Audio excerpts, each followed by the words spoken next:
Good evening, everyone, and welcome back to the Savage Goose Show. I'm Goose. This is the show where we talk about all things Savage Worlds from the past week, and we're going to go over the newsletter, talk about some other news. But before we get into all of that, I'm going to introduce my guests for this evening.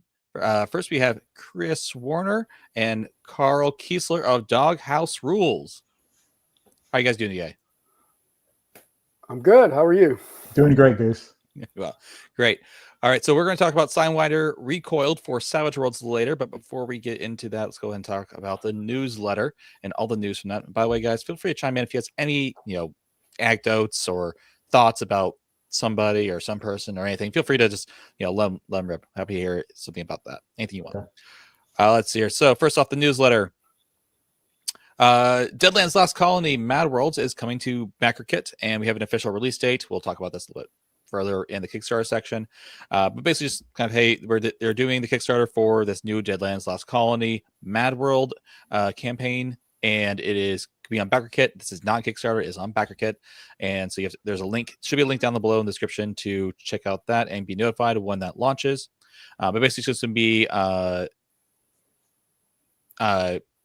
some more of the plot point campaigns chronicling the final fates of the Reckoners. So yeah, check that out if you're into that. There is some updates on shipping. So this is the Savage Worlds Ultimate Shipping Update, which is it's a good update of shipping. I like getting my stuff. First up, Deadlands Night Train has officially completed shipping, so everything should be shipped, should be received. If you have not received your stuff, reach out to Pinnacle; they can take care of that. Additionally, the Deadlands Weird West stuff for the Abominable Northwest and Carnage in the Cascades. All of the updates have been update PDFs are now available on your Pinnacle account. So if you have not gotten hold of those, just go to Pinnacle, go sign into your account, use the same email address you used for the Kickstarter, and you should be able to get access to all the content that for that. And if you don't have access, or if you didn't get your coupon code or whatever, go talk to Pinnacle and they can sort you out. Other big news is the Science Fiction Companion and all the accompanying items for the Kickstarter are at the warehouse and are going to start shipping to U.S. backers. This is very exciting. Nice. This is the last companion that we've been waiting for a hot minute. I think it's the one that's. Would you say it's the most highly anticipated of all the companions? I would say that because I definitely have heard everybody talk about it. So yeah, I feel like that, and that's the one that I feel like I was waiting for the longest. Yeah, like I remember the first one was the Superheroes companion. I was like, I'm gonna get it, but I've never run a Supers game in Savage Worlds, and or ever used the companion. I was like, yeah, we'll get that. Fantasy, I was definitely super excited about because we got to see a bunch of the stuff that they did in the Savage Pathfinder book that was like new and innovative, added into the core with the Fantasy Companion. But the Science Fiction Companion is what like everyone's been really been waiting for. Now most people have their PDFs already, or even VTT stuff at this point. But I think getting that your hands on that physical copy is going to be very satisfying. And then lastly, if you're fans of Riffs for Savage Worlds, the PDFs for the reprint backer campaign, as well as the PDFs for the Europa campaign, should be available on your Pinnacle account as well. Next up is some information about Fast, Furious, Fun February Creator Jam. So the Fast, Furious, Fun Creator Jam is for Savage Worlds. Is basically some time taking the month of February to encourage creators to create content for Savage Worlds, whether you be an Ace licensee, a swag licensee, whatever. Spend some time creating some new and interesting things. This year's theme was I don't remember. Yeah, I know we had a theme. I don't remember where the theme was. I'm not seeing the theme. It's not on here. Yeah, there's a theme. Sure. Huh? I'm not sure. I'll say let's think about the monsters. I know it has something to do with monsters. Oh, okay. So yeah, to go with that. I know that one of the things that is happening is Jan did announce on the Seaguard Chronicles Discord that there is going to be a new Seaguard Chronicles coming out in this month for Fast Furious Fun February, which gets me super excited because I love Seaguard Chronicles. I love those. I've run 3 of the 4 that have been released. Then I'm trying to figure out when I can run that one. Very cool. Are you guys aren't going to do anything for FFFF? Probably not. I'm not. I'm super busy right now. So We've been working on our project. And yeah, it's been just now taking up a going lot of public. time. So yeah. So one of the first things to come out of Fast Race Fun February is actually, I guess, the first release for Fast Race Fun February is Fundraiser, raises and bonus damage from the Swag Award-winning licensee Christian Mers. Christian has released other products in the Fundraiser series, like new ways to use bennies, new ways to use your action cards, and this time new ways to use raises and bonus damage. I've read through this. I didn't talk about this much last week because I hadn't read through it. I've read through most of it now, and there are some really cool ideas that I've seen in this book. There are some I wonder if they could be edges instead of like setting rules, essentially, because that's how they're all portrayed as setting rules. So there are some that I'm like, oh man, I wonder if this could be how this would be if it was like an edge specifically where you can like. So either way, it's a really cool product. It's only $1 on Drive-Thru RPG. Go check that out. I don't think I have a link currently, but I'll try to add a link later to the description. So if you're watching this back, you can take a look at that. I saw this in the newsletter earlier today, and that was my first thought was, yeah, I got to go download that. It looks good. Yeah, it looks pretty cool. The other ones he's done has been really cool too. So I particularly like the Benny one because it gives some like really interesting ways to do bennies. And one of the things I think that sometimes people forget about or don't think about is that some of these setting rules, I thought like, at first I was like, oh man, it seems really powerful. It's like for players, and I'm like, oh wait, no, I can do this too as a GM. Yeah, Exactly. Let's see here. So next up is Licensee Spotlight from Pinnacle, the Pine Box Middle School audiobook from Audio RPG. If you're familiar with Audio RPG, they've basically been taking a lot of the different Savage Worlds books and converting them into audiobooks so you can listen to the rules or the lore or anything about whatever the audiobook is from like on your car ride, maybe before you go to bed, you're listening through it. Personally, I haven't gotten any of these yet, but I would like to. I just haven't had a strong motive. I haven't had the right reason or timing or whatever to get one yet.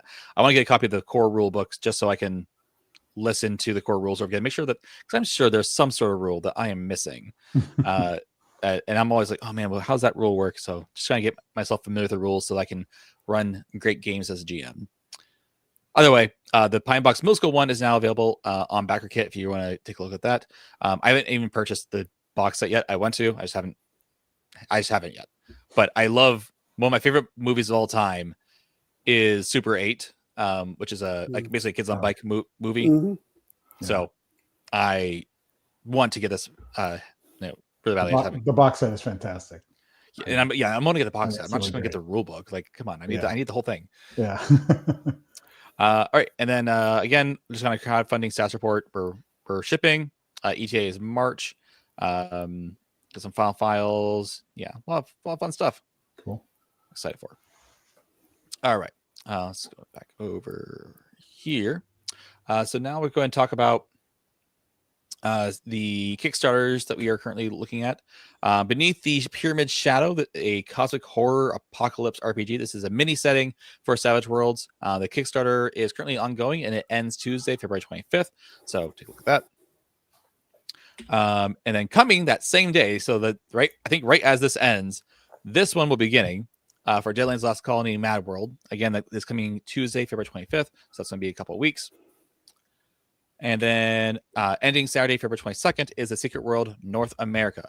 This is a expansion book to the Secret World RPG. If you are not familiar, well, let me tell you about it, because this is this month's swag and / Ace licensee spotlight. Star Anvil Studios is an Ace licensee who has produced some really great products over the past years. And this time we are talking about this one right here. This is the special edition cover for the Templars. In the Secret World, you play as what's called a bee. You are basically the force that is keeping a lot of monsters at bay, like this thing, whatever that thing is. And there's different factions. The general encouragement is to maybe probably play in the same faction as the other players, but it's not necessary. You could all play for different factions, but each faction has their own goals and their own things that they're trying to accomplish. But in the end, you are all working in a sense to a very similar goal in that you are trying to keep the monsters at bay and trying to prevent them from taking over, destroying the world. It is based on a video game called The Secret World. It was an MMORPG, which is I love MMOs. I haven't had time since being an adult to play and play MMOs, but I love the concept of massively multiplayer online role-playing games. Played a lot of Cabal online. I didn't play a lot of the ones that cost money just because I didn't have money to spend as a kid. So there's that. But you can actually still play this MMO through Steam. That is available for free if you want to play that MMO. Oh, wow. And one of the things that this team over at Starville tried to do was try to encapsulate the game, some of the game mechanics in a way that makes sense for Savage Worlds, and still also kept the feeling of the lore. There's a lot of cool ways to do that, and one of the ways they do that is through their archetypes. They do have some archetypes that you basically have to choose it's kind of like a class, except for that there is no like skill edge tree after you choose your background. Your background kind of just dictates a few skills that you have, a few things of gear and everything, the other attributes. But there is not unlike some other things, and we'll talk about this a little bit later. There's no like edge tree afterwards. While you choose a class like character at the beginning, what you choose later is completely up to you. There's no other class things that kind of build off that necessarily. If you are interested, we did interview Brandon from Starville Studios last week and had a great time. And you can check out that in our other video, and I'll link it here somewhere later. So that's Starville Studios. That's The Secret World, and you can check out this or the Kickstarter down below. Now, let's talk about Sidewinder Recoiled for Savage Worlds. So let me go and stop the screen share here. Again, if you're just joining us, I'm here with Carl and Chris, talk from Doghouse Rules to talk about Sidewinder Recoiled. First, let's talk about who you guys are, and if you could tell us what your connection is to, in general, however you want to interpret this. What is your connection to Savage Worlds? Okay. Chris, do you want to start? Not really, but I will. No, you don't. But I can let Carl start if you want. Yeah, make Carl start. All right, Carl. Oh boy. So what's the question? Who are you? And what is your connection to Savage Worlds? Well, I'm Carl Kiesler. My connection to Savage Worlds is, I've been playing it since its inception. So, and I met Shane many years ago at Gen Con, and I started doing some graphic design work for him. So everything from the, just about everything from the core book on, I've had my hands in doing some sort of graphic design work for him. I did the trade dress for the core book, for pretty much most of the companions. Lost Colony, which you just had on there, I did the trade dress for that. There might be some others that I'm forgetting. Oh, Legend of Ghost Mountain. I love that one, how that came out. Yeah, they are. And character sheets. I've done character sheets for them. Just bits and pieces, anything they need, they give me a holler, and I'll help them out whenever I can. So, but, one thing that told Carl before we start this stream is that when I look at a book and I go, man, I really like the layout, I'll flip to the front and be like, just see who the layout artist was. I'm like, yep, there it is. It's Carl. Carl again. I appreciate it. I was telling him also, it's either him or Jan. So yeah. But for our book, our company, Doghouse Rules, this started like 20 years ago. Has it been just over 20 years ago now? Yeah, about 22, really. 22. And we started in the D20 realm with Sidewinder Recoiled. And we did basically a D20 book on that using the, was it the D20 Modern? Is that it was right. Based on? Yep. And Green Ronin put that out as a soft cover, and we won an Emmy for it for best electronic product back in the day, 2004. 2004 yeah. Is that what it is? Okay. So and I was still on dial-up back then. Yeah, it was PDFs were kind of new back then, and it was kind of a new category, if I remember right. We were like this first or second year that they've really had it, and we won. It was very surprising for us.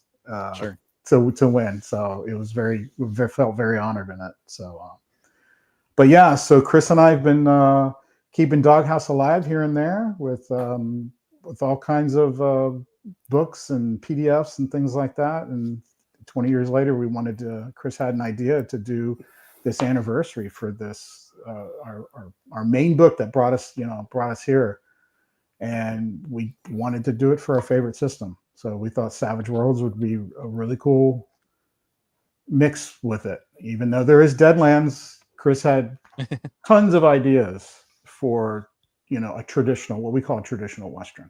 So, but I can probably let Chris talk more about that. Sure. So I'll wrap back around, Goose, to your question affiliated with Savage Worlds, but I'll pick up where Jeff left off. Where Carl left off. I was going to say, I'm not sure who Jeff is, but it's I'll tell you. I know who Jeff is. I'll tell you who Jeff is because that's why I was going to. It's on your mind. I know. Yeah, exactly. I know Jeff. So before Sidewinder Recoiled, there was Sidewinder Wild West Adventures, which was conceived and originated by Jeff Spakes, our friend. And he published that through Citizen Games. And then the rights reverted to him, and he gathered myself and Carl and two other guys, Brad and Tom, and formed Doghouse Rules. And that's when we put out Sidewinder Recoiled, as Carl was just saying. So that's why Jeff was on my mind. Jeff is the original, and there was 5 of us in Doghouse Rules back then, and we put out Sidewinder Recoiled, and then about 4 years ago, Carl and I bought out the other guys, and it's just Carl and I in Doghouse Rules now. But we still communicate with those guys; they're still our friends. And Jeff has been very supportive of this product of Sidewinder Recoil for Savage Worlds. And in fact, it was Jeff who first got me into Savage Worlds all those years ago. Back in 2002. No, it was around 2008. 2008, okay. Yeah. I played in a game with him on RPOL, Role Play Online. Somebody was running a Savage Worlds game. And that was fun, and I enjoyed it and got into it more. And then, Doghouse Rules started releasing some products. We had a dry spell for a while, and then Carl came up with Trailer Park Shark Attack, and had played that at cons, and I played in a game with him, and I said, Carl, we should publish this. We should do something instead of just, collecting fat molecules. And so we did. We published Trailer Park Shark Attack in 2018, and then started doing more Savage World stuff. And Trailer Park Shark Attack is a Savage Worlds game. Yeah, I was going to say, if you're not familiar with Trailer Park Shark Attack, it is... it's a behemoth of a product line, but there's so many things you do. We could have a whole entire episode just talk about Trailer Park Shark Attack. But it is I don't know how to put like. I'll be honest. I have not played Trailer Park Shark Attack. I have the product. I've even printed it out at one point. Like the book, just so I could like run something with it. But Trailer Park Shark Attack, I feel like as I look at the community and first got exposed to it, I was like, oh, like this is like a game that Trailer Park Shark Attack is a game like everyone's played at cons at some point. It's like a staple Savage Worlds game for cons. Just because you are constantly going through character sheets. Right. Your character death is it's a funnel game, yeah. So the whole idea is you're going to get eaten by a shark or die in some other horrifying way, and then you pick up a new character and keep playing. So it's perfect for a con. But it reminds me a little bit like a shark version of Tremors. Yes, it's from those movies that I love. I love Sharknado. I love all the three-headed shark attack. We have a list of like 100 shark movies. Lava Lantula with fire-breathing tarantulas. Love that movie. I think I've seen that one. Yeah.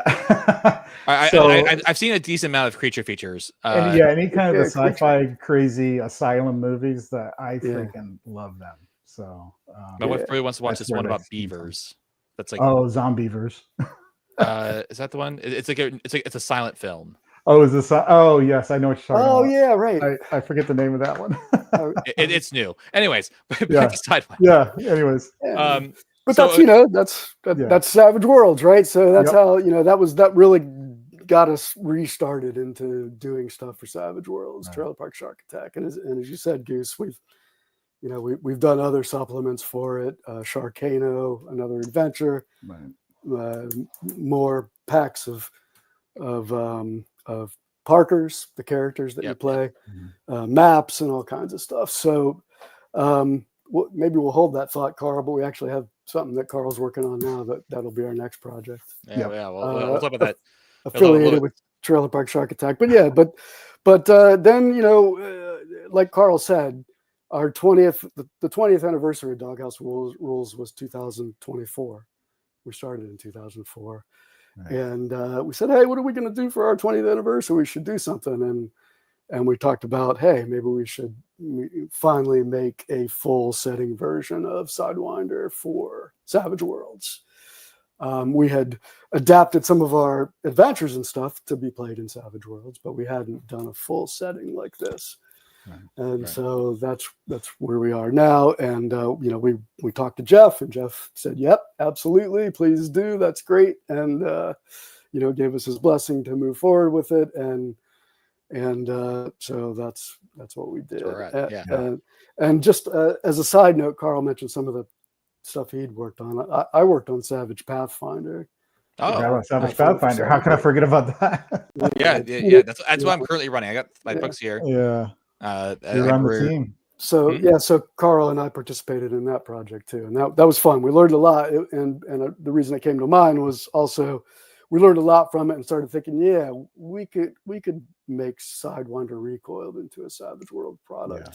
I'm convinced you can make anything into Savage World product, but yeah, right, yeah. But I think that helped out at least for the character classes they have, the class edges. Right, because Pathfinder was a D20 system, right, and it originally, and so yeah, Sidewinder originally. So yeah, we got a lot of ideas about how we could do it. You know, not could we do it, but how we would do it. Yeah. We Christian Serrano and I had a conversation a couple times on this about what does it mean to really like convert a setting into Savage Worlds, and it's not just like, okay, do this here, like this. There's a lot of, you look at meaning and what is the actual goal here. Is this is this a D20 thing? Is this a Savage Worlds thing? And that stuff. So that's cool to see. Yeah. Okay, so let's get into talk about the setting a little bit, if it's okay. I'm going to ask some other questions. I do have some questions about the D20 history and stuff that we can talk about. But for those of you who don't know what Sidewinder Recoiled is, what is your elevator pitch for the setting? Yeah, I can handle that. So it's a traditional Western role-playing game set in the 19th century on the American frontier. It's intended as a historical game with one caveat, and we put this in pretty much all the products. Fact should never get in the way of a good story.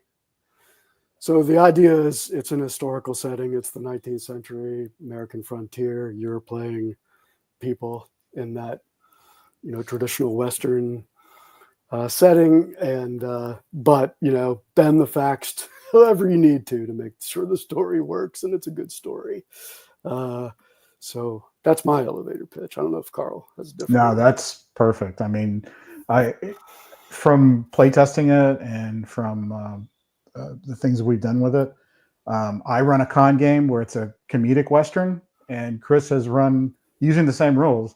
And Chris has run more of a traditional Western where we're on a wagon train going west, but pretty much for heading the trail out to see Jim Bridger. So it's like it handles everything Western pretty much. So, that's the idea. You know, I mean, so far so good in terms of that. Like Carl said, we've released or about to release a couple of products. We had a Kickstarter which succeeded, and we've delivered the rewards to backers, and thank you, Goose, one of our backers. Yeah, thank you. I ordered my books yesterday, so they should be awesome. here. Yeah, so the PDFs are delivered, and the print-on-demand books are now available in cards, and the public release is this week. So you know, we do have a couple of adventures, which is what I started talking about there. And like Carl said, he's got a comedic, you know, comedy Western. I did one Great Locomotive Chase, which is based on a true story, an actual locomotive chase during the Civil War that we turned into a short adventure. And then we have Cartier's Expedition, which is what Carl mentioned, an expedition west in 1834, where you're following the Platte River, which becomes the Oregon Trail about 10 years later. Yeah. Right. So that's actually, you've already kind of stumbled onto my first thing I wanted to talk about, which is you guys in the book, you guys talk about how the game can be played really in one of two eras. Basically like pre-Civil War, and then with more expedition, single shot guns instead of multi-shot guns, like pistols and stuff. And then like what I think most people consider more, the cowboy Wild West era. One, I guess the first question is just one, that's an observation. But two, why? And two, how did that affect the putting together of the book? Because I personally feel like when I look at this book, I think Wild West, and there's not as much for me personally that I think of like the more the first era. I definitely think more of the second era. So those are excellent questions. So the reason it's divided into two eras is, again, it's intended as a historical game. Right. It's a historical setting. And you could essentially just divide the century in half. We start in 1804, which is Lewis and Clark and the Louisiana Purchase. And we take it through 1848 in the first era. And the reason 1848 was because that's right before the California Gold Rush, which changes a lot. And also around the time when repeating firearms became accepted, not invented, but became accepted. So when you're talking about that Wild West where everybody's got a 6-shooter, that didn't exist until 1850s, 1860s. Even in the Civil War, they were still using mostly muskets and and muzzle loaders. Those weapons existed, but they weren't really well accepted or in use. In the 1848 Colt's Walker, became the first revolver really used, in any large sense. And so that's why we broke it off there. And so we really think about the technology as sort of defining the century, and that's why it's broken up into two eras. And so, and I can understand why you would say, most people would think, Wild West, you're thinking 6-shooters and, that sort of thing. And that's the second era of the game. Right. The first era is, like you say, more, single shot weapons. You have, muzzle loading firearms, maybe flintlocks, and the West is untamed, and the native peoples, still pretty much rule most of the West, and so you have a different kind of adventure in that time frame, and that was one of the reasons that I personally wanted to do an adventure that would take place in that time frame. Right. And so that Cartier's Expedition is designed as an 8-episode sort of miniseries. If you want to think about like a TV show, it has 8 episodes, really emulating a 8-episode miniseries on TV. I do think that Savage Worlds tends to lend itself well to like episodic gameplay for sure. So we call it a Savage Tale, but it's an 8-episode Savage Tale. You could stretch it out or condense it. We actually played the playtest in 6 episodes. We did that on purpose to see how it would work if we tried to speed it up. And the Oregon Trail is extremely well known in history, but before 1843, it wasn't called that. It was the Platte River, and there was the Rocky Mountain Rendezvous where fur trappers were, working that area, and there was also a bison trade, but the bison trade was mostly native peoples. Mostly dominated that trade, and so the Platte River is a very important geographical element of the West at that time. And so it was fun to do an adventure where you would be encountering all kinds of danger, exploring what would later become the Oregon Trail. So it was fun researching that and writing that adventure. Carl was one of the. Yeah, it was fantastic. The rules, which I really like that you can play the more later era where we had 6 shooters and having showdowns and stuff like that. But then we played in Chris's Cartier's Expedition game where we had muskets and flintlocks and things like that. It was a much different feel, much different game. Right. Very visceral and like you have one shot in this gun, Now so what do you do? yeah, what do you do after that? It's very cool. A very different way to play a Western. So I enjoyed them both, both different feels and flavors, Yeah, but they still fit well together in the book. Yeah. Yeah. Cool. Thanks for that question. That's an excellent question. It definitely speaks to, the heart of what we're trying to do. Yeah. Good. So I think one of the things that a lot of people are going to be asking about is character creation. And what, a lot, personally, the first thing I go to when I look at a new book is setting rules. But that's me as the GM. A lot of players are going to be looking at character creation.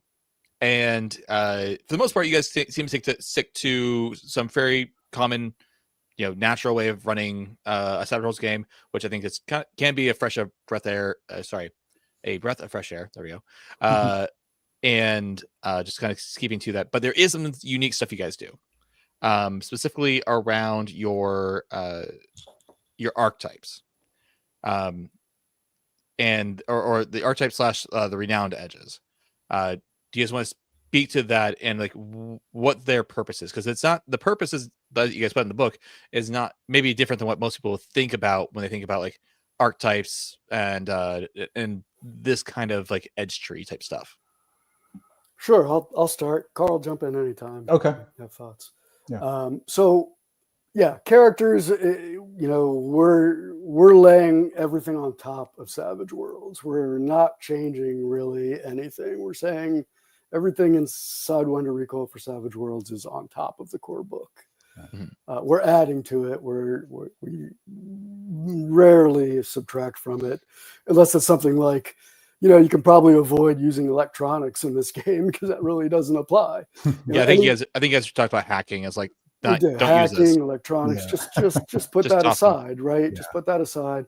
But other than that, a few things like that, we're pretty much saying use the core rules, build your character, and then we're laying on top of that these archetypes, what we called renowned characters. And so we came up with 20 renowned edges, and these came from the original Sidewinder Recoiled. From 2004. All but one of them. One was added later, so we had 19 in that book, and then we added one in a supplement to the D20 rules, and then and so when we made the book for Savage Worlds, we did all 20 of those, and then we actually added 5 more. We have a supplement that was part of the Kickstarter. It was one of our stretch goals, and we added 5 more. Renowned. So in addition to the 20 that are in the core book, there's 5 more, and they build on top of what's in Savage Worlds already. So you don't take those when you start your character unless you happen to start at seasoned rank, because all those renowned archetypes begin at seasoned rank, and they all require either some edge or some hindrance from Savage Worlds as a requirement. So when you get to seasoned, you can pick one of these renowned edges and then start building on it. But we also built it to be wide open. So there's no restrictions on how many different renowned edges you can take or archetypes you can take. If you want to be a combination of one of the ones we have in the book of a rifleman and a showman, like Annie Oakley, we call her Okie Anley. But it's a combination of those 2 renowned edges. She has the rifleman edge, and she has the what we call namesake edge, and she has the showman namesake edge, and that's an example in the book. We use that explicitly to show how you can build those. You can mix and match as long as you meet the requirements, and so you could have potentially 4 or 5 different renowned edges if you wanted them. You could build a gunslinger who's also a scout, who's also a rifleman, who's also a sawbones. And then you can, as you mentioned, Goose, then there's an edge tree that moves beyond that namesake edge. So the rifleman is the first one, and then the rifleman has other edges that you can build on top of that, like steel grip, It's funny, I'm forgetting them right now. I'm gonna have to. Yeah, But there's there's so 100 edges. You're Yeah, There's there's a 100 lot, total dude. edges because there's 5 edges for every renowned character, and then if you add in the 5 that we added with the stretch goal, there's 25 more. So there's actually 125 of those edges. We also introduced some new combat edges that are, for the Wild West, for the Old West. Back to what you were talking about with the 2 eras, we added one called One Shot Wonder. So if you're, in that first era and you have shot, firearms that only shoot 1 bullet, 1 ball, you can take that edge, which gives you basically the same exact benefits as double tap. But you're only using the 1 shot, but you get the same +1/+1. So it's patterned after those, and they're designed to overlay what's already in Savage Worlds, to add to, not to subtract. I mean, that was a guiding principle. Okay. So I've been talking a while. I could shut up. Maybe you have another follow-up question, or maybe Carl has something to say. I have a follow-up question, but I'll let Carl speak if he wants to. No, I don't think I can add much to that. I mean, that's Chris pretty went over it pretty well. So cool.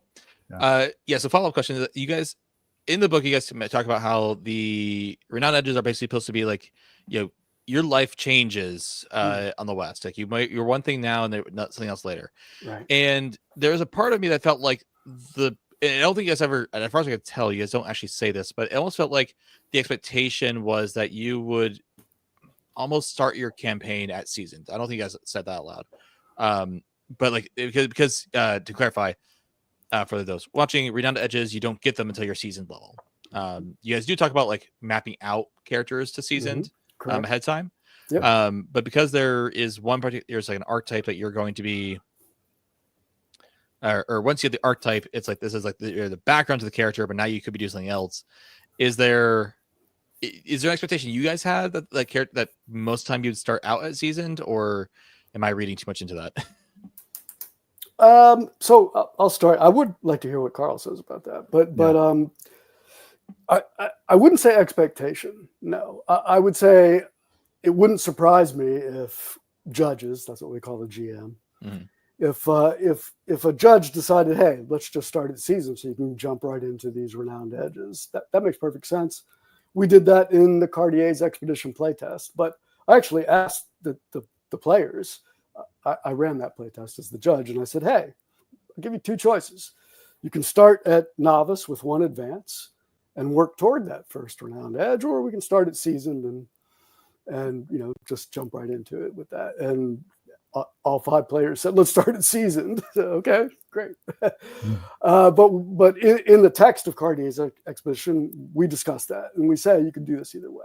And it's really, to me, that's a matter of taste. Right.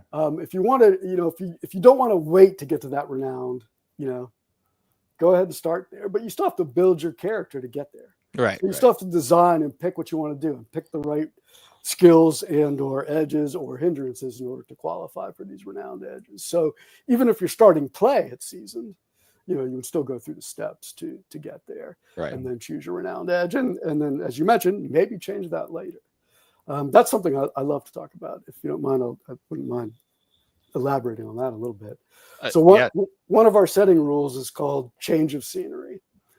And that is meant to emulate what often happened in the Old West, where in one town you might be, a 10 star, you might be the sheriff, and then you leave that behind, you go to another town, you end up as an outlaw. And people reinvented themselves in the West, and that was sort of a code of the West, which you didn't ask somebody what they did in the past. All that mattered was what they're doing now, how they act now, how they behave now, what they're doing now. People often left their past behind.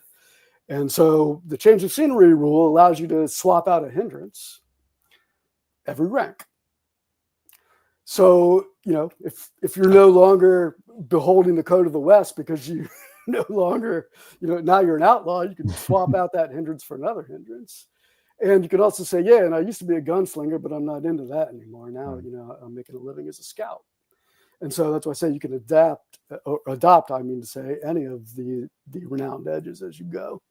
And you don't lose the one you had, but you add to your skills you add to your edges and your edge tree with these other renowned edges as you move through your character progression and advance. Yeah. Yeah, I had missed that setting rule actually. I read them. I was reading through them earlier, and I was like, I had missed that one. It's the first one, so maybe you were just like. I think I just like jumped to Cold Hard Cash. Like, oh, Cold Hard Cash. Cold Hard Cash. Money. Yeah. I know when we play tested Cartier's expedition, and he asked us, "Hey, where do you guys want to start?" We had saw the renowned edges and how they're kind of laid out in the tree. We really wanted to just jump in there and just get our hands on that stuff and see what we could do with it. But I can definitely see this as if you're playing this at home and you want a really like epic Western game, you start out at novice and see how your character grows from there. The GM can throw in all kinds of storylines and plots and things like that. And maybe where you're going, it veers off in another direction, so you definitely could start novice. And matter of fact, I'm going to play test something here a little later on this year. And that's where we're going to start is novice, because I want to see how they grow. And sure, you might have something in mind on those renowned edges, but it might change. Mm-hmm. And matter of fact, in Cartier's, there's a part where Chris advanced the storyline a little bit, and he told us, okay, it's X amount of, I forget, was it years? It was years, right? It was years. Mm-hmm. It was years later. You guys are all getting back. Your crew is getting back. Tell me what, you're going to have this many advances. Tell me what, been going on. So my character, with what has been happening in the world, she was a Native American, so the Trail of Tears was happening. And so I integrated that in the story, and she turned into something different that I didn't expect just because of what was happening in history. So Carl leveraged the history. I leveraged the history a little bit. She started out as a whip and then went on to another renowned edge because of things that had happened in her life. And it was very interesting. Sometimes you just don't know how this is going to work out until you start playing it and realize that he's using real history, and you're like, oh, I can leverage that. So it's a lot of fun. That's so that Carl spoke about. It's not necessarily a setting rule, but we talk about in the setting rule chapter. We talk about all the Savage Worlds rules to some extent and how you might use them in our game. And one of them is the interlude, and we talk about a long interlude where it's not just one night. It might be months or even years between adventures or something like that, where you're developing your character and telling a story outside of the role-playing game or in conjunction with other characters, perhaps. Yeah. And that's what we did in that game. And that's how that adventure is written too. There's options for the judge as to how you go about it. But yeah, I said, hey, it's going to be 7 years later, and you guys are going to get 3 advances, and I'll give you an extra advance if you build your story in conjunction with somebody else's story. And and it was great. Everybody came up with just awesome stories. Oh, everyone was great. And several people used the change of scenery and swapped out a hindrance. And like Carl took a different, renowned edge in their advances, and and came up with the same people, but people now doing different things 7 years later. And then they went back out onto the trail, onto the Platte, much closer to the time of the Oregon Trail. Yeah, it's a really cool way to use the interludes, because usually the interludes is used for like flashbacks to give like your character, tell a story about your character's background. But the way you guys are talking about it, it's almost like it makes me think of like when you do like an epilogue at the end of a campaign. Except for this is not an epilogue. This is just there's a pause in the story per se. Mm-hmm. What happens to your characters for that time? Okay, cool. Let's resume. Yep. And I can see that being beneficial, not just for like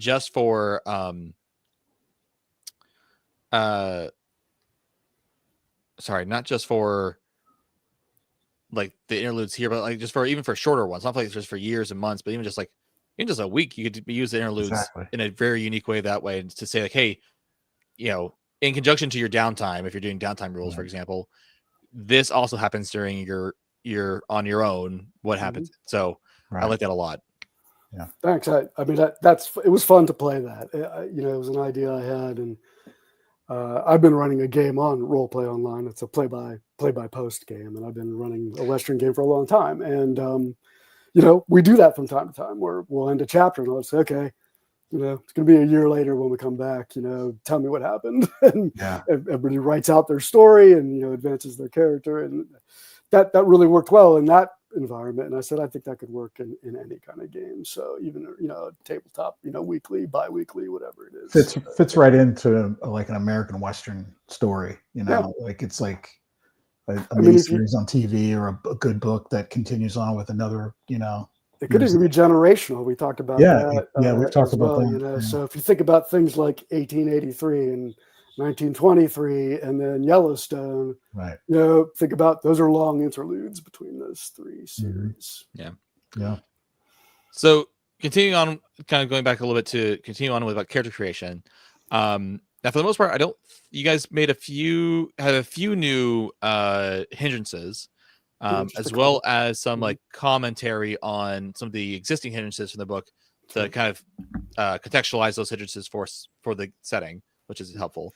I'm not gonna go. There's only a few new hindrances, right? Yeah, Greenhorn is a new hindrance. Can't ride.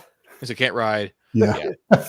Now you guys do also have some new edges. Not just the edges for just the round now edges, but you guys do also have some other edges for the game. Some background edges, some combat edges, some professional edges, etc. So those are so I don't, unless you have anything to say about them, I don't plan on going too much into them. So I want to mention like, hey, there's some new stuff here. And then you guys also don't talk about gear. You guys have a lot of gear. I'll say that. Yeah. That is true. Chris did his homework on that. Yes. So there's a lot of information about gear in here. Different guns, firearms, I should say. Yeah. Different kinds of weapons. And like there's like a history of them as well, not just like what they do, but like what's their history, when were they around. So making that you can make really just depending on if you can specify exactly what year your session happens in, it's really going to determine what kind of weapons you have available to you. Right. Yeah, that's right. That was, for me, that was fun. I built on research that was done by the 5 Doghouse Rules people when we published back in 2004. Yeah. Brad had done a lot of the firearms research, and I talked to him as I was adapting this and got some ideas from him, Brad Heineman, and then got the same research books that he used and did my reading and just continued to flesh things out. And I tried not to make it too much. I tried not to have 100 pages of firearms, but I tried to give an example, a spectrum of examples in each era. And even each decade as to what kind of weapons were around them. Because again, one of our guiding principles is that technology sort of framed the 19th century. You can look at the technological advancements over the 19th century, sort of frames the whole thing even decade by decade. And so, as you just said, Goose, we have guns that could be in any decade. You say, yeah, we're going to play in 1820s. Okay, what weapons are available? Yep. Yeah, we're going to play 1860. What weapons are available? And again, I kind of alluded to this earlier. Not only available, but what was common, versus what was new. Yeah. And so, a rich character, you have a character who has the rich edge, might be able to afford the brand new 6-shooters and repeating rifles and such. Whereas, somebody less fortunate might still be using a one-shot, muzzle loader. Again, even in the Civil War, muskets were still the primary weapon. Yeah. So yeah. Now the one thing. Oh, sorry. I was just gonna sum that up. We did work in the gear because we thought there was a lot of flavor there for the game. That's the reason the gear section is pretty full. Yeah. So I did want to talk about a little bit about the gear section, because the gear section is laid out a little bit differently than some books. And what I mean by that is, like, when you look at the gear section, you can see all the different weapons, but the weapons, unless I'm missing the page, are not I'm not seeing any damage associations with these weapons In the because descriptions, there's no right. That's Yeah, all in they're on the the chart. tables. That's all in the tables that follow the descriptions. Yeah, so the layout is a little different in that regard. yeah. So I'm missing. I'm trying to find the table. That's my problem right now. Tables begin around page 110, I think. See if my memory is For the guns. Yeah, around 104. Oh, there it is. There it is. Okay, yep, found it. Yeah. Yeah. Technically, the tables begin on 99, and then Yeah. the guns around. I'm not sure why I was having, 104. having a really hard time finding it. I don't know why. Yeah. I was like, I swear I saw it. There it is. Yeah. So a big list of weapons in here for different things. Definitely, which I think is always fun. And I haven't given this too much of a look, but you being able to make distinctions between each weapon, I think is really important for a game to make it feel a little more immersive. So being able to say, like, yes, these weapons maybe do the same damage, but maybe this one's got armor piercing, this one's got different rate of fire, this one's got more shots, different weights, etc. I think that really adds to the uniqueness of each weapon instead of just having the weapon all be the same thing for whatever reasons. Right, and that's again the guiding principle layer on top of Savage Worlds. So Right. instead of trying to come up with all new stats, we focused on the flavor part of it, like you were just describing, and in the tables, there's the years when these weapons were generally available. Right. Yeah. So setting rules. I'm going to move on to that now. If that's okay, because you guys have some. First off, you say which setting rules you recommend using from the core rulebook, which I always like to see what people recommend. The one that caught me specifically, which I have to figure out where it is right here, was using the damage rule. What was it called? Gritty damage. That's it. Gritty damage. I personally I've never played any game with 3D damage, but that's not true. I played one game with 3D damage. It was a one shot, and I love gritty damage as a concept because it makes it so like against Savage Worlds, wounds matter already because they give you -1 to everything. Mm-hmm. And then on top of that, you go, hey, on top of you having -1 to everything, you now also get an injury, and I think that's also just very flavorful for a Wild West game where it's like, yeah, you get shot, it matters. Yeah. It matters. and if it hits your gun hand, it matters even more. Yeah. So I have to call it that. I like that was in there. I really appreciate that. It made a lot of sense to me. I think it really added to the flavor. But you guys also have your own setting rules. You mentioned the change of scenery rule. The first one that caught me not by surprise, like in a bad way, but like, oh, that's interesting, was your deafening gunfire rule. I don't know if you guys want to speak to that at all. Well, again, the short version, I think it actually says that. Yeah, gunfire is bad for the ears. so crazy. What loud noises are bad for the ears? Especially if you're like underground in a cave or something like that. So basically, that's how we built it. We say, think about this. It's really at the judge's discretion, this rule.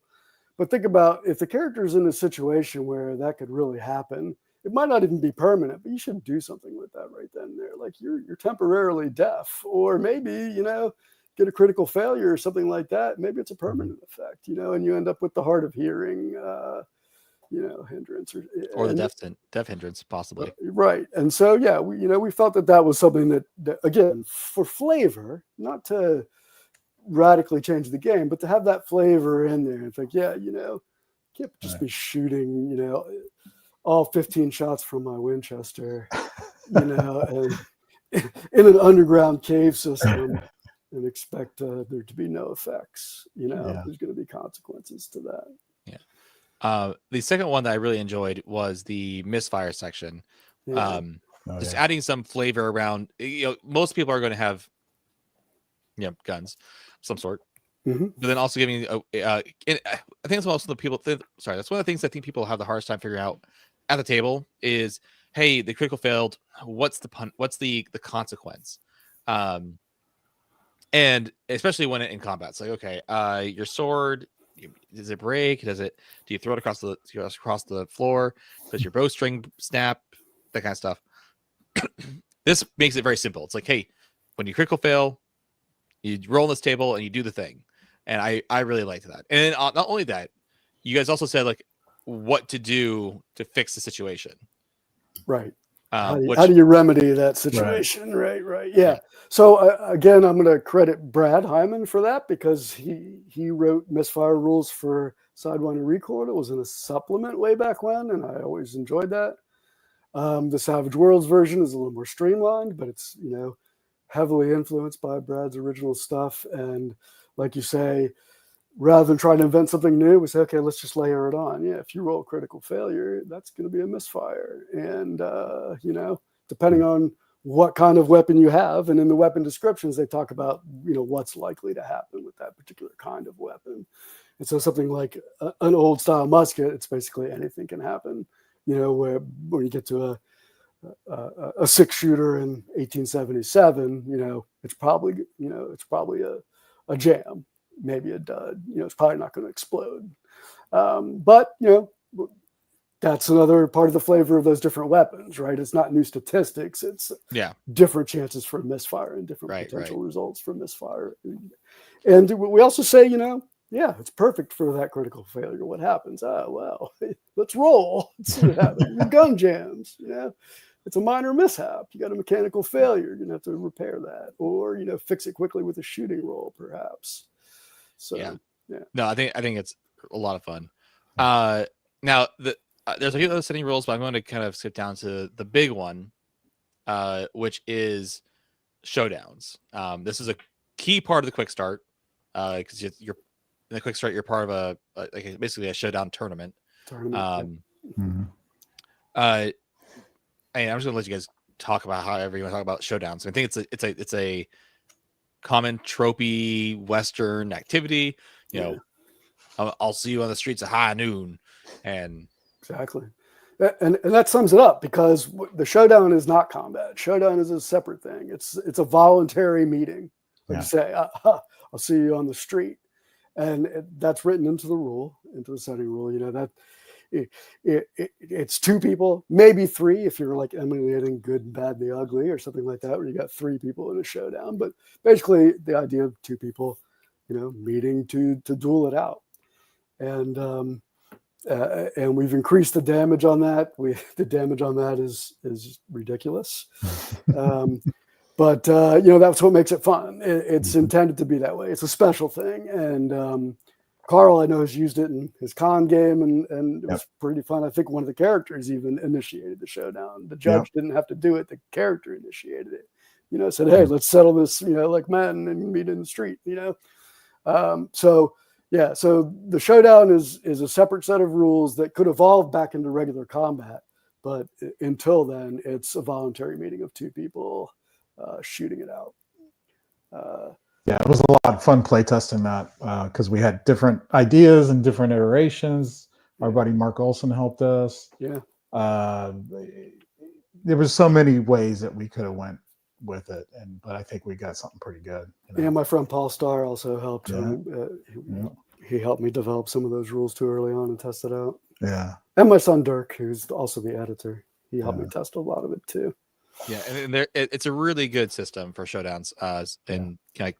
Or even if they call them duels or whatever, definitely take a look at that. Now you guys did have a small bestiary in here, or bestiary, whatever you want to call it. Not sure if you guys have opinions on that. My only comment about that is I want to make is that I thought it was funny, and I appreciated the little narration of why. But I did appreciate that there's a camel in the bestiary. There is. There's a sidebar about camels in the Old West. I read the whole entire sidebar earlier today. I was like, wait a minute, why is there a whole? Mostly because I didn't see the camel. I just saw the sidebar. I'm like, why is there a whole thing about camels in the Old West? And I was like, oh, this is really interesting. That's why. That also came from Sidewinder Recoiled. That was a lot of the stuff came from the original. So and then you guys end with a decent sized section. 50 almost 80 pages, maybe more actually. I think more over 80 pages of details about how to run a game of Sidewinder Recoiled. So it's basically, you know, campaign ideas, history and setting, genres, tropes, and then like how to start and manage the game, all that kind of stuff. Which I basically just want to say overall, like, really cool to see as like a big section of the game of the book to help players, help GMs or judges, I guess, to run the game. Is there anything specifically you want to call out about that section? I would. Yeah, go ahead. The Masterson's musings. Oh my gosh, those are so great. Bat Masterson, he wrote a book way back in the day, and I think Chris took some of the. I guess you took some of the writings or something like that. Or? So there's a mix. There's actual Bat mix, Masterson in the public domain now, Right. articles that he wrote, Yeah. and then we took his persona and wrote, musings, some of which came from the original book, some of which are new. They're the black sidebars in there. They're sidebars that add, again, flavor. So. Yeah, so much flavor about the actual history and stuff like that of the different eras. Yeah. But, And again, we don't let facts get in the way. So sometimes that's not actual history.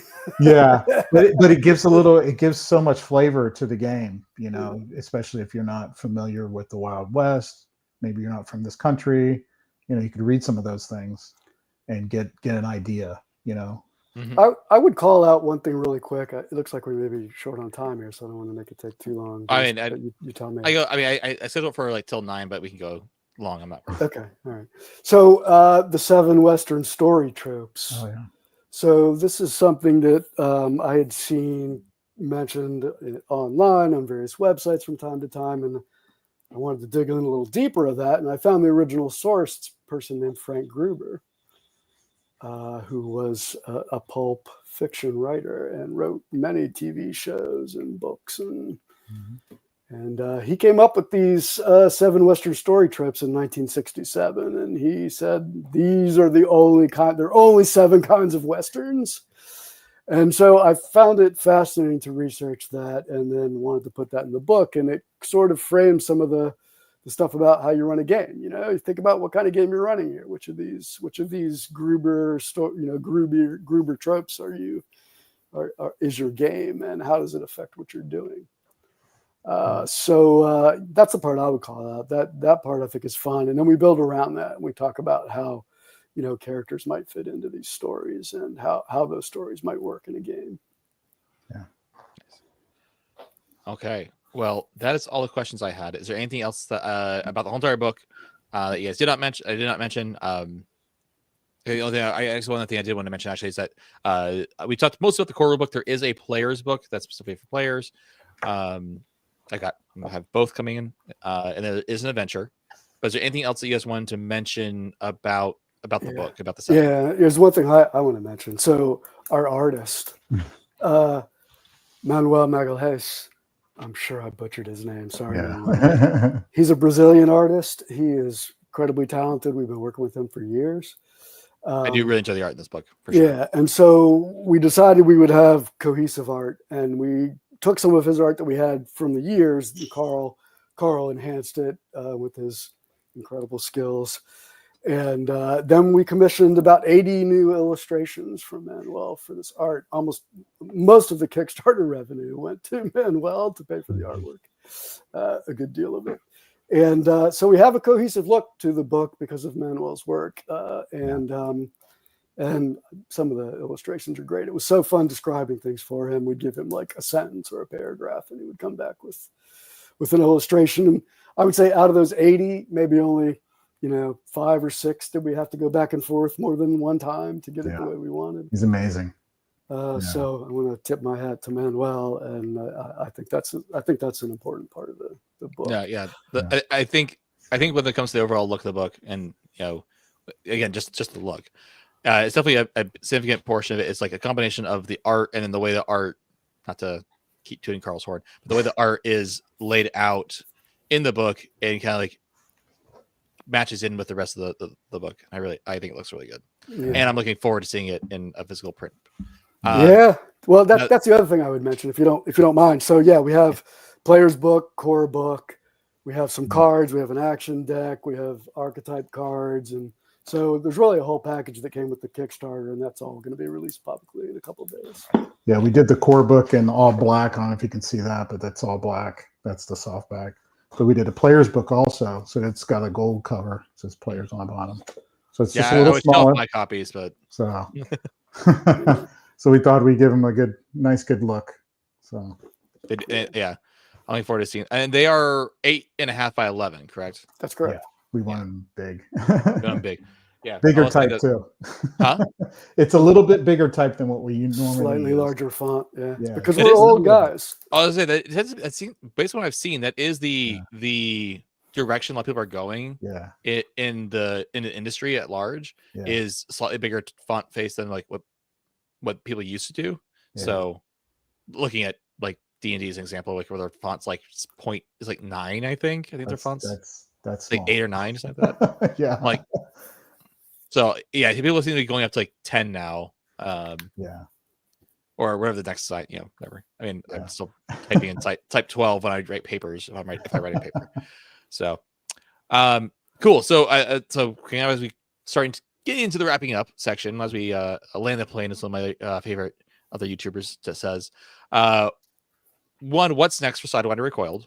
And then also after that, what's next for Doghouse Rules? Okay, I'll do the first part. Carl, you can do the second part. All right. So, for Sidewinder Recoiled, again, we're releasing a package of stuff, and there are bundles available as well. But we're also going back to some of our old stuff and updating. So that's really what's next is updating some of the older adventures to be played with the new rules. And so that mostly means incorporating things like the renowned rules and thinking about the special setting rules like showdowns and so forth. And so some of our older products will be updated. And if you already bought them, you'll get the new one for free. If you haven't bought it, there'll be a new version available that has an update for Sidewinder for Savage Worlds. So that's really what's next for this product line. Cool. Carl?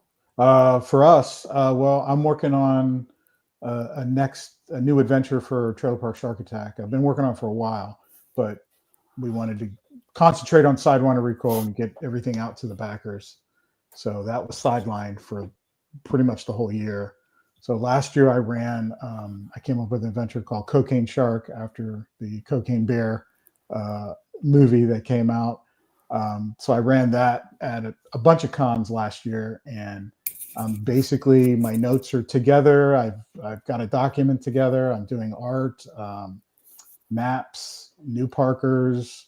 It's a full-on adventure for Cocaine Shark is probably our next thing we're probably going to put out. So it's like 90% done. So maybe even further than that.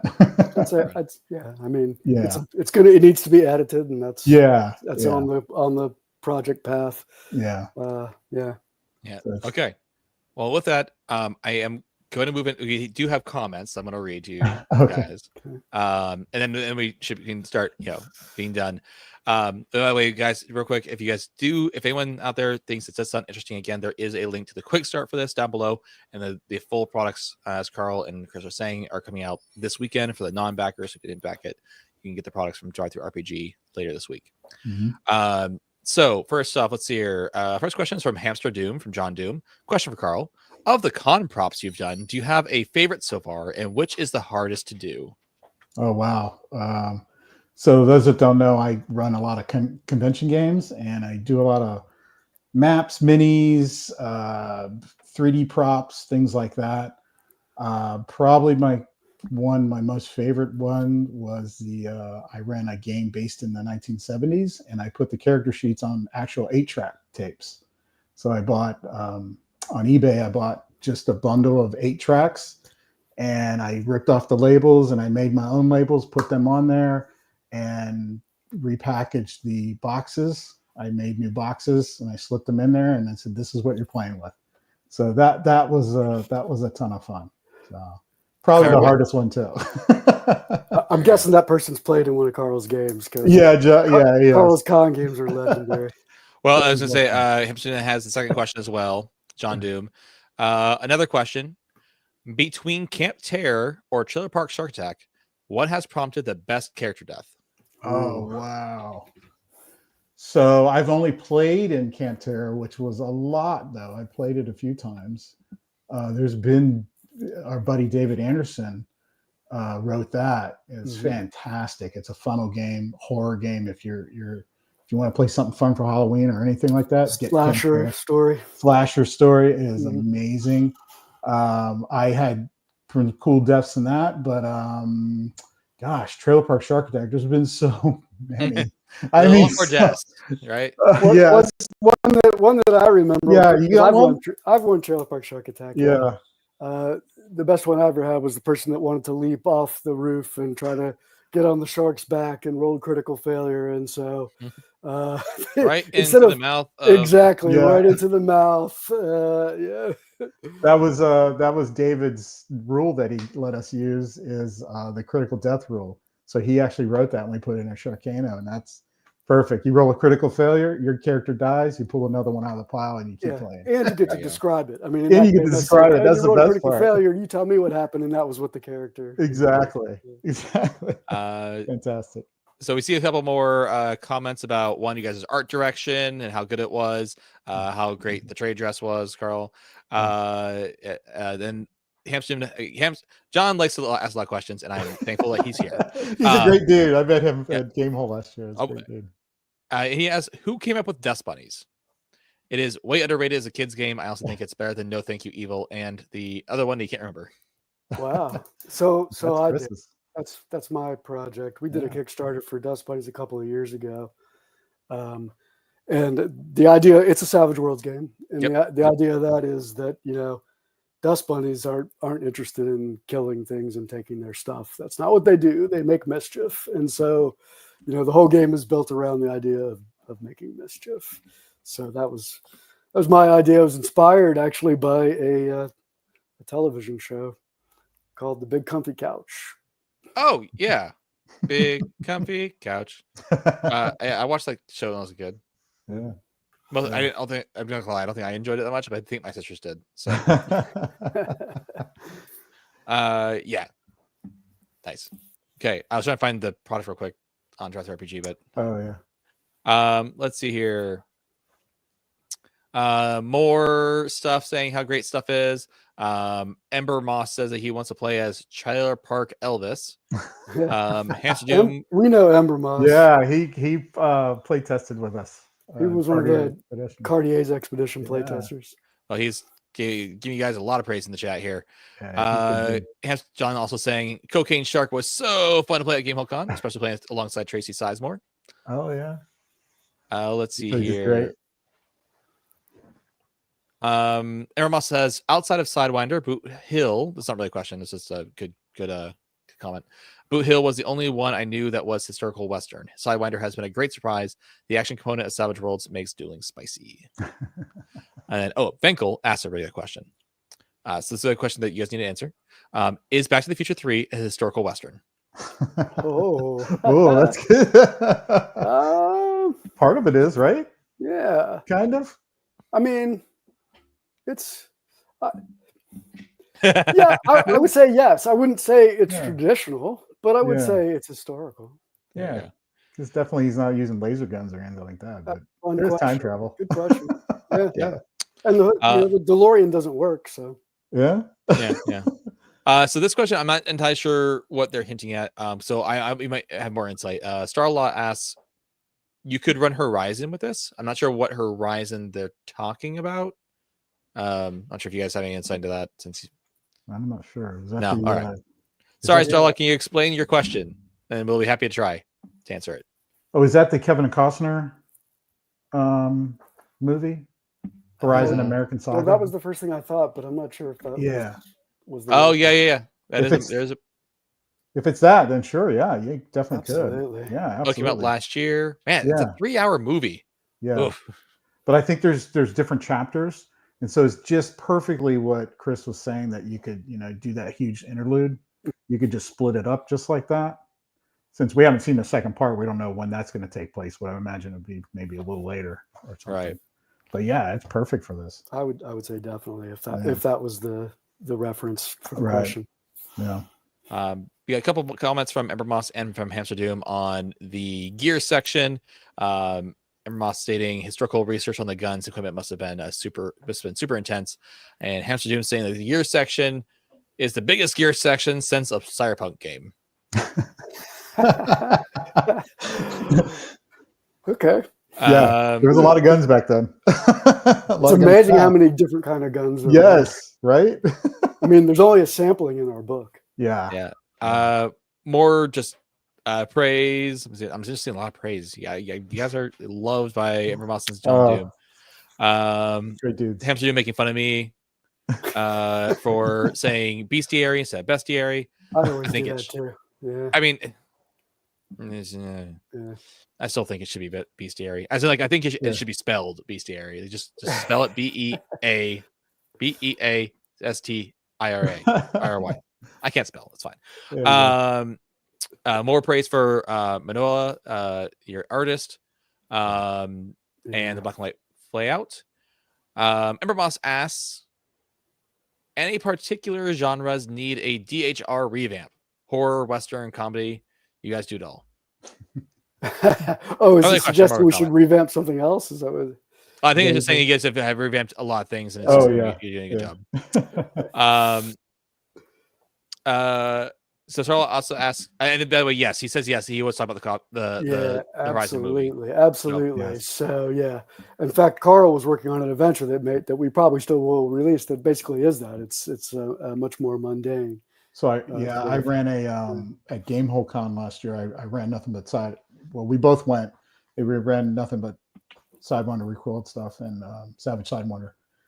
And besides the comedic one I did a wagon train basically going on the Oregon Trail, and everybody was pretty much, I mean, they were heroic and stuff, they were seasoned, I forget what rank they were, but they were pretty much the normal pioneer families going out. And it was a fantastic, it surprised even me, like how fun that was and good it was. I mean, there was some players in that game that were just so great. I think that's the one where one of the showdowns happened that I was talking about too. No, that happened in that happened in the other Saddles. One. Yeah, that was my buddy David Lapp who did that.